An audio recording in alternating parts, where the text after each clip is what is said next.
Countries around the world are investing in clean technology to raise fish in aquaculture farms to meet the growing demand for seafood. Aquaculture technology in Korea. Our news feature tonight with Kim Hye-sung. Yoon Jong-hwa manages a new aqua farm that opened on Korea's South Sea that cultivates Pacific white shrimp.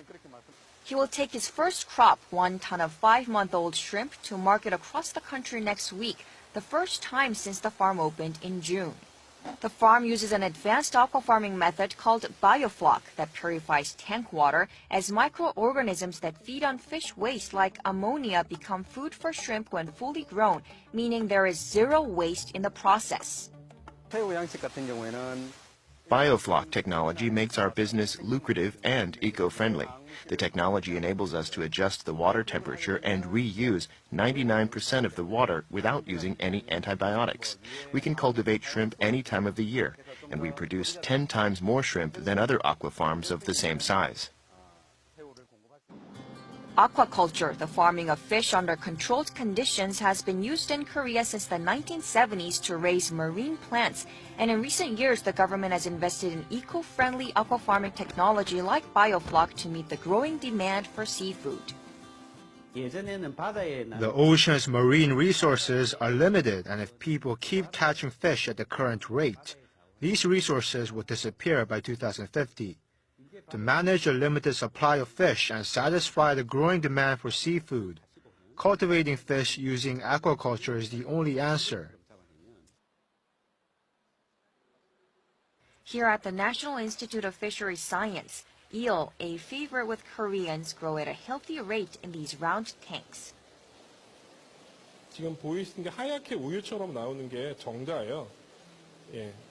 Researchers are inseminating the sperm with eggs to breed eel, and they say finding the right timing and feed are critical, which is why it takes decades to perfect the process.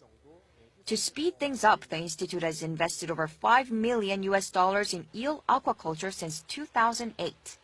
4 years later, in 2012, they'd cultivated artificial eel eggs, and 3 years after that, they hatched their first glass eel, which produced its own eggs. Researchers are successfully breeding eel in a completely controlled environment here. Not only that, in terms of pollock, they also became the first in the world to do so. Pollock has been absent from Korean waters for more than a decade due to overfishing and rising ocean temperatures. But Korean scientists have developed a feed that can survive in low temperatures, and for the first time, they raised a second generation of pollock this year. Korea has also begun exporting new technologies like Biofloc, and earlier this year, shrimps were raised in the middle of the Sahara Desert in Algeria using tap water. But experts say that for Korea to become a major player in the global aquafarming industry, greater investment and policy changes are needed. In Korea, fish farms are small operations with about 3 farmers each, which helps produce a diverse range of fish but makes mass production difficult. A change in the current aquaculture law, which bars conglomerates, is needed.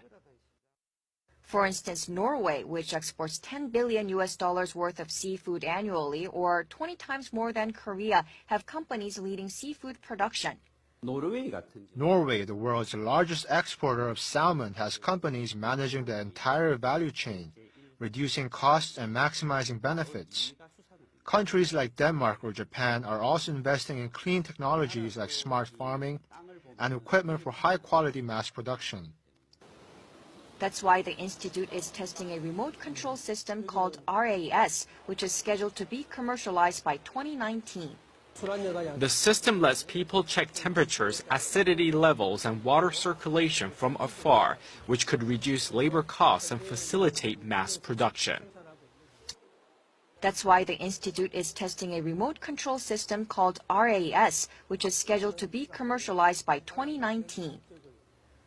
With the global population expected to reach 9 billion by 2050, the demand for protein is expected to grow by 70%. And the UN Food and Agriculture Organization has pointed to fish as a promising future source of protein.